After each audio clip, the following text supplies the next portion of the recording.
Gaji RM10,000 tidak menjadikan anda kebal daripada jatuh miskin. Bayangkan Amir. Gajinya RM10,000 sebulan, dengan rumah, kereta dan anak bersekolah swasta.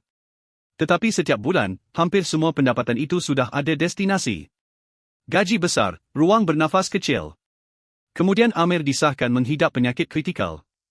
Dia masih hidup, tetapi tidak mampu bekerja seperti biasa. Kos paling brutal bukan semestinya bel hospital. Ia pendapatan yang berhenti, sedangkan bel terus berjalan. Medical card mungkin membayar rawatan.